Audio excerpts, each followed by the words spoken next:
Welcome to defence 72।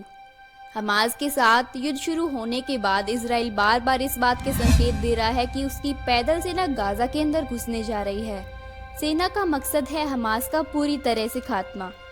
7 अक्टूबर को Israel पर हुए हमले के बाद से इसराइल गाजा शहर पर लगातार बमबारी कर रहा है। इसराइल ने 3 लाख रिजर्व सैनिकों को ड्यूटी पर बुलाया है।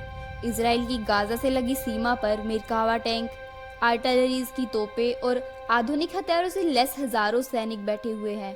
इसराइल की वायुसेना और नेवी गाजा में हमास और फ़लस्तीनी इस्लामिक जिहाद के ठिकानों पर कई दिनों से लगातार बम बरसा रही है। लेकिन अब सवाल ये है कि आखिर इसराइल गाजा में दाखिल क्यों नहीं हो रहा। इसके पीछे कई कारण हैं।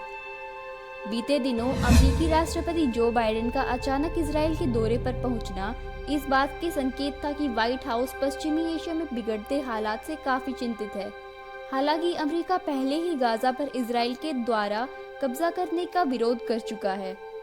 अमेरिकी राष्ट्रपति जो बाइडेन ने कहा कि दोबारा इसराइल का गाजा पर कब्जा करना बड़ी चूक होगी। बाइडेन की इसराइल यात्रा पर गाजा के अल अहली अरब अस्पताल पर हुए हमले का मुद्दा हावी रहा। बीते कुछ दिनों से ईरान ने बार बार कहा कि गाजा पर इजरायली हमले का जवाब दिया जाएगा। ईरान मध्य पूर्व में शिया चरमपंथियों को ट्रेनिंग, हथियार और फंड्स देता है। एक हद तक ईरान इन गुटों पर नियंत्रण भी रखता है। इन गुटों में सबसे खतरनाक हिजबुल्लाह है, जो इजरायली सीमा उस पार लेबनान में तैनात है। एक अनुमान के अनुसार हिजबुल्लाह के पास 1.5 लाख तक रॉकेट्स और मिसाइल्स हैं। अगर इजराइल गाजा में दाखिल हुआ तो इस बात की संभावना है कि हिजबुल्लाह इजराइल की उत्तरी सीमा पर एक नया फ्रंट खोल सकता है।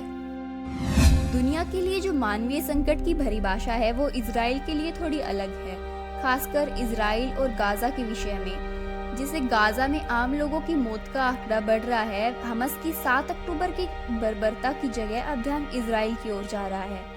दुनिया के आम देश गाजा वासियों की सुरक्षा के लिए चिंतित दिख रहे हैं और इजरायली सेना गाजा में दाखिल होगी तो मौत का आंकड़ा और भी बढ़ेगा। इजरायली सेना अगर गाजा में गई तो इजरायली सैनिक भी मारे जाएंगे, उन पर घात लगाकर हमले किए जाएंगे और गाजा में फैली सुरंगें इजराइल के लिए मुसीबत बन सकती है।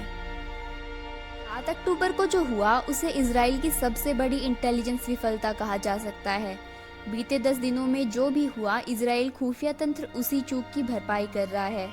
ये मुमकिन है कि इंटेलिजेंस एजेंसियों ने जानकारी जमा करने के लिए वक्त मांगा हो, ताकि जब पैदल सेना गाजा में दाखिल हो तो उनके पास इंफॉर्मेशन हो। खुफिया एजेंसियों को इनकी जानकारी इजरायली सेना को देनी होगी ताकि वो घात लगाकर किए जाने वाले हमलों से बच सके। Thanks for watching, stay tuned for more such updates.